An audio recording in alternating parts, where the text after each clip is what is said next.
အားလုံးပဲမင်္ဂလာပါကျွန်တော်ပတ်စံတစ်ပြားမှမကုန်ပဲကျမ်းမာစေမဲ့ဒီနေ့နေကြောင်းပြောပြပေးနေတဲ့မနေ့က28ရက်မြောက်နေ့ဗီဒီယိုလေးကကျွန်တော် probiotic အကြောင်းနေပြောခဲ့တယ်ပြောပြီးတော့တင်လိုက်ပေမဲ့ TikTok community standard နဲ့မကိုက်ဘူးဆိုပြီးတော့ကျွန်တော်ဗီဒီယိုလေးကို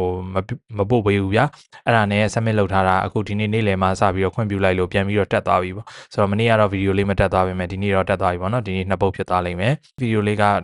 ဒီ TikTok မှာကြည့်လို့မရဘူးဆိုလို့ရှိရင်လည်း YouTube တို့ Facebook မှာကြည့်လို့ရပါတယ်နော် YouTube မှာလည်းကျွန်တော်ရဲ့ဒေါက်တာတဝင်းခိုင်ဆိုပြီးတော့ channel လေးရှိပါတယ်ဒါမှမဟုတ်လို့ရှင်တော့ Facebook ဆိုရင်တော့မြင့်ရှင် training center Facebook page မှာတင်ထားပါတယ်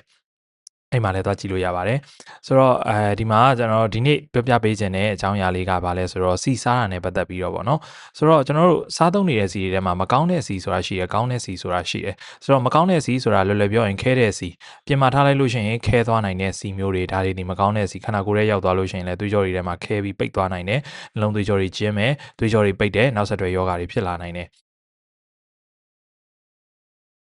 အဲ့တော့နောက်တစ်ခုကကြတော့ဗာလဲဆိုတော့သုံးပြူပြီးသားပြန်ကြောစီတွေ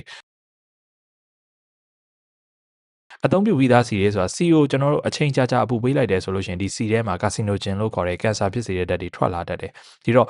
ကြော်ပြီးသားသုံးပြီးသား CO နောက်တစ်ချိန်ပြန်သုံးတဲ့အခါကျလို့ရှိရင်ဒီထဲမှာမကောင်းတဲ့ဓာတ်တွေပါလာတဲ့အတွက်ကြောင့်ကျန်းမာရေးအတွက်မကောင်းဒါကြောင့်ကျွန်တော်တို့ဒီစီတွေကိုရှောင်သင့်တယ်ဒါဆိုရင်ဘာစီတွေစားသင့်လဲကောင်းတဲ့စီတွေပေါ့နော်ကောင်းတဲ့စီတွေထဲမှာဆိုရင်တော့ကျန်းမာရေးအတွက်ညီညွတ်တဲ့စီဆိုလို့ရှိရင်တော့မြေပဲစီစစ်စစ်စားလို့ရတယ်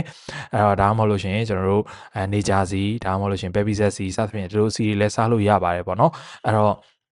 အကောင်းဆုံးကတော့မြေပဲစီလို့ပြောလို့ရတယ်ဒါဆိုရင်ပြောစရာရှိတာက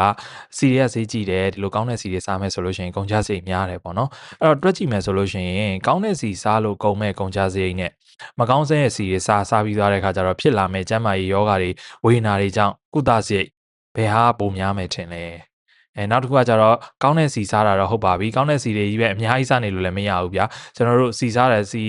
ကောင်းတဲ့စီဆိုလို့ရှိရင်ငါတို့ကတော့ကောင်းတဲ့စီပဲစားတာဟေးအများကြီးစားမယ်ဟေးတော့လုပ်လို့မရဘူးဘယ်စီဖြစ်ဖြစ်အများကြီးစားရင်တော့ကျမကြီးနဲ့မညီညွတ်ဘူးဒီတော့ကောင်းတဲ့စီကိုစားတော့စားမယ်ဒါပေမဲ့ short စားမယ်စီကို short စားဖို့အဓိကပြောချင်တာပေါ့နော်အဲ့တော့စီရွေးစားတာတဲ့စီကို short စားဖို့ပမာဏကိုတက်နိုင်ဆုံးနည်းနည်းလောက်နည်းနည်းစားမယ်ဆိုလို့ရှိရင်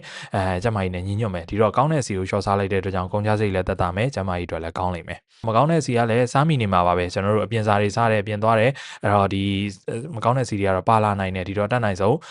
ရှောင်စားဖို့အဲ့တော့သတိထားမှုပေါ့နော်အဲ့ဒါလေးတော့မှားချင်ပါတယ်အဲ့တော့ဒါဆိုလို့ရှိရင်တော့ကျန်းမာတဲ့ခန္ဓာကိုယ်ပိုင်ဆိုင်နိုင်ပါလိမ့်မယ်အဲ့တော့ဒါကတော့ကျွန်တော်ဒီနေ့ပြောပြပေးခြင်းနဲ့ပတ်စံတစ်ပြားမှမကုန်ပဲကျန်းမာစေမယ့်နီးလန်းနေကြောင်း29ရက်မြောက်နေ့ဖြစ်ပါတယ်